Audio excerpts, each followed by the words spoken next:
లో హంసని చూసి దీనంత సంతోషంగా మరి ఏ పక్షి ఉండదు, నేను ఉన్నాను ఎందుకని అనుకుందనమాట. అప్పుడు హంస నేను అలానే అనుకుని గర్వపడేదాన్ని, కానీ చిలుకని చూశాక నా అభిప్రాయం తప్పని అర్థమైందని హంస చెప్పింది. అప్పుడు కాకి చిలుక దగ్గరికి వెళ్ళి హంస చెప్పిన మాటలన్నీ ఆ చిలుకకి చెప్పింది అనమాట.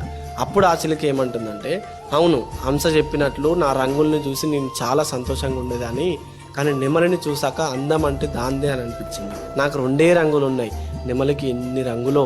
వెంటనే నెమలిని కలిసి ఈ మాటలు చెప్పాలనుకుంది కాకి.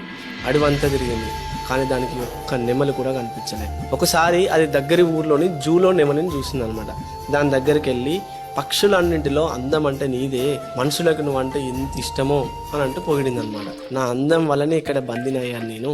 అడవిలో ఉన్నంత వరకు వేటగాళ్ళకు భయపడి దాక్కుంటూ తిరగాల్సి వచ్చింది.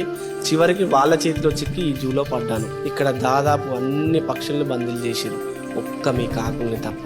నేనే కాకినై ఉంటే నీలా స్వేచ్ఛగా తిరిగేదాన్ని కదా అంది. ఆ మాటలు విన్న కాకి అప్పటి నుంచి మిగతా పక్షులతో పోల్చుకోకుండా హాయిగా జీవించడం మొదలుపెట్టింది.